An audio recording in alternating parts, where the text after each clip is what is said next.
बघा आपण M1 exercise 1.3चा question number 3 घेण्याआधी त्याचे कन्सेप्ट समजून घेऊया.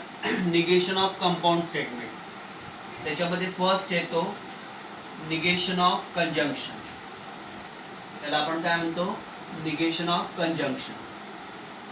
तर याच्यामध्ये बघा सिंपल रूल आहे निगेशन P अँड Q. याच्यासाठी फॉर्म्युला आहे निगेशन P और निगेशन Q. हा फॉर्म्युला लक्षात ठेवायचा. हे आपल्याला कशासाठी करायचं आहे? कंपाऊंड स्टेटमेंटचे निगेशन करण्यासाठी. सेकंड आहे negation of disjunction. Negation of काय आहे तो? डिसजंक्शन. याच्यामध्ये बघा सिंपल रूल आहे निगेशन P और Q is equivalent to negation P and negation Q. हा रूल सुद्धा लक्षात ठेवायचा. थर्ड आहे negation of implication. Negation of काय? इम्प्लिकेशन, किंवा आपण त्याला कंडिशनल सुद्धा म्हणू शकतो. याच्यामध्ये निगेशन P इम्प्लाइज Q. याच्यासाठी सिंपल रूल आहे P अँड निगेशन Q. आणि फोर्थ आहे negation of by conditional.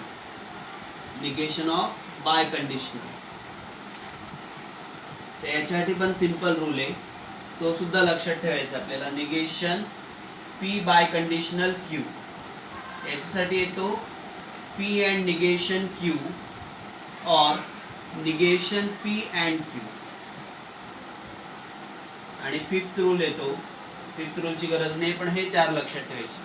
Negation of conjunction, negation of disjunction, negation of implication, negation of biconditional. याचा यूज आपल्याला M1 च्या एक्सरसाइज 1.3 च्या third question मध्ये करायचं. हे तुम्ही लक्षात ठेवायचं. करेक्ट. आता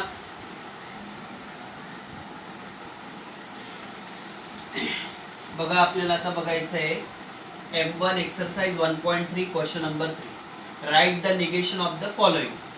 तर पहिलं एक्झाम्पल आहे x + 8 ग्रेटर दॅन 11 और y - 3 is equal to 6.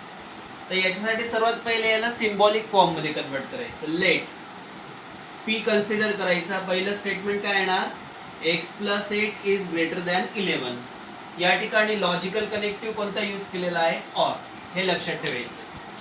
And Q is what? y - 3 is equal to 6. x + 8 greater than 11 is P, y - 3 equal to 6 is Q. याचं काय लिहायचं? Symbolic form. याचा सिम्बॉलिक फॉर्म काय येणार?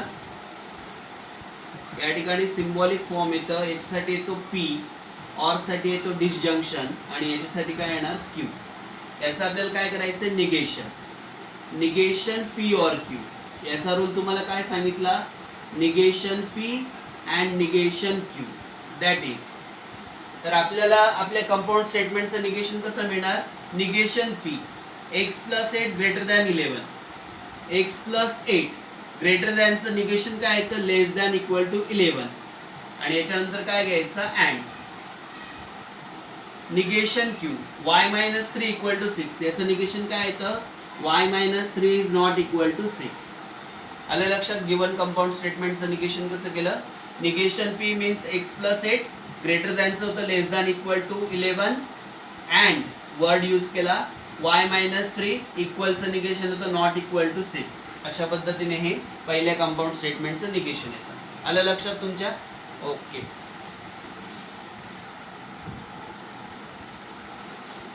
बघा एक्सरसाइज 1.3 मधल्या थर्ड क्वेश्चनचं second example. 11 less than 15 and 25 greater than 20. याच्यामध्ये लॉजिकल कनेक्टिव्ह काय यूज केलं आहे? अँड. सर्वात पहिले याला कोणत्या फॉर्ममध्ये कन्वर्ट करायचं? सिम्बॉलिक फॉर्ममध्ये. करेक्ट. लेट P काय कन्सिडर करायचा? 11 लेस दॅन 15 अँड Q काय कन्सिडर करायचा? 25 ग्रेटर दॅन 20. सो याचा सिम्बॉलिक फॉर्म काय येणार? Symbolic form is what?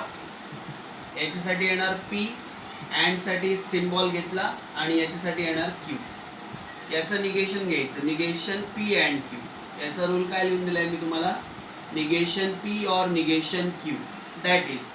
आता यालाच व्हर्बल फॉर्म मध्ये कन्वर्ट करायचं. निगेशन P 11 लेस दॅनचं काय येतं, greater than equal to 15 or 25 greater than 20, याचं काय येणार 25 लेस दॅन इक्वल टू 20. अशा पद्धतीने या कंपाऊंड स्टेटमेंटचं काय होतं negation. 11 greater than equal to 15 or 25 less than equal to 20. अशा पद्धतीने या सेकंडचा आन्सर कम्प्लीट होतो. आलं लक्षात तुमच्या? ओके.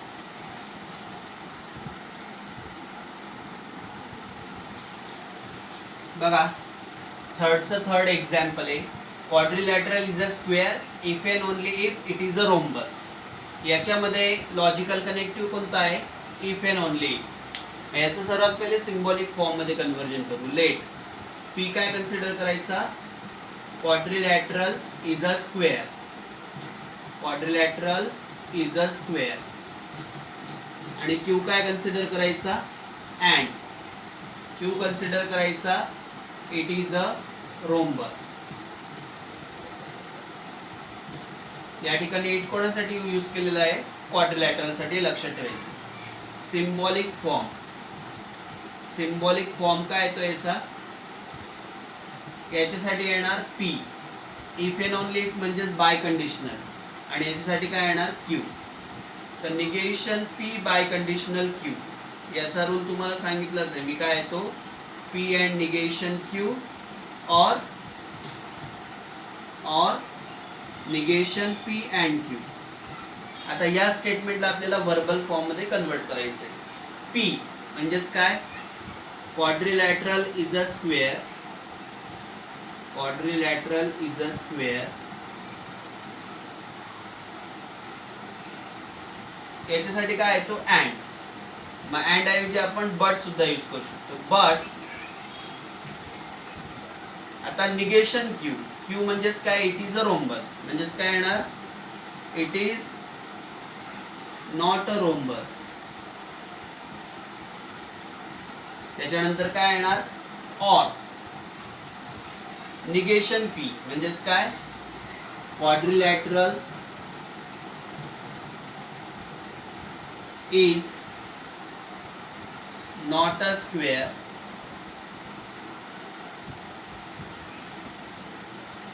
अँड साठी काय लिहिणार but.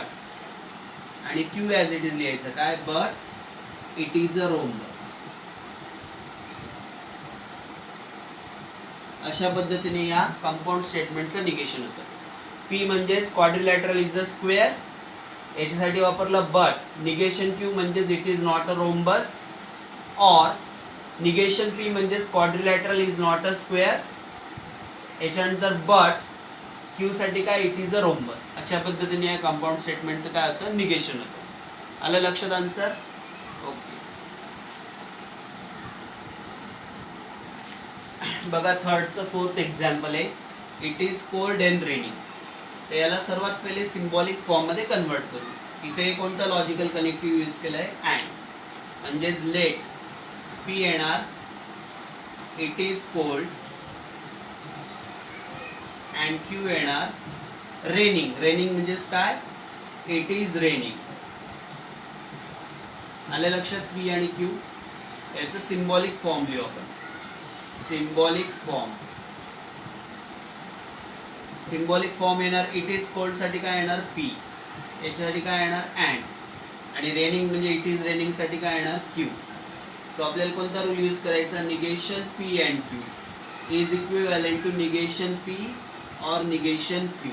That is negation P means it is cold, it is not cold. Or negation Q it is not raining, किंवा फक्त काय लिहू शकतो, नॉट रेनिंग. आलं लक्षात? It is cold and raining. त्याचं सिम्पली काय येतं, इट इज नॉट कोल्ड. अँडचं काय होतं ऑर. रेनिंगचं काय होतं नॉट रेनिंग. अशा पद्धतीने या थर्ड मधल्या फोर्थचा आन्सर कम्प्लीट होतो. आलं लक्षात? Okay.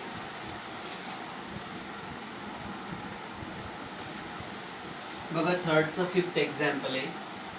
If it is raining then we will go and play football. याच्यामध्ये ॲक्च्युली दोन लॉजिकल कनेक्टिव्ह यूज केले, इफ देन अँड. म्हणजे तीन स्टेटमेंट होतात. It is raining, we will go, we will play football. तर या ठिकाणी बघा 3 स्टेटमेंट कन्सिडर करू. Let P is it is raining.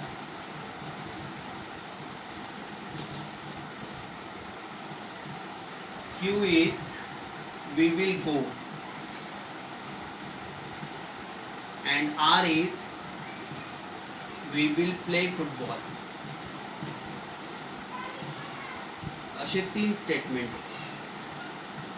P is it is raining, Q is we will go, R is we will play football. It's a symbolic form. Symbolic form.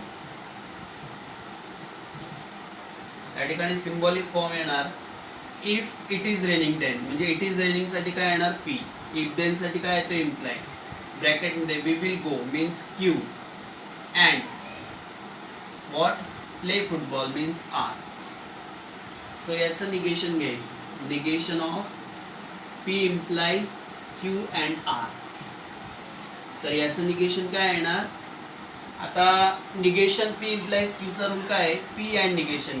याचं काय येणार P and negation Q और R. म्हणजेच काय येणार P and negation Q और R means काय negation Q and negation R. इथे या ठिकाणी इम्प्लिकेशनचा निगेशनचा रूल यूज केला आणि इथे निगेशन ऑफ डिसजंक्शन यूज केला. That is P means what it is raining.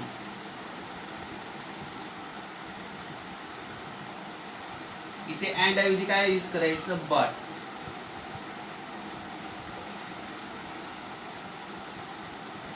Negation Q means what we will not.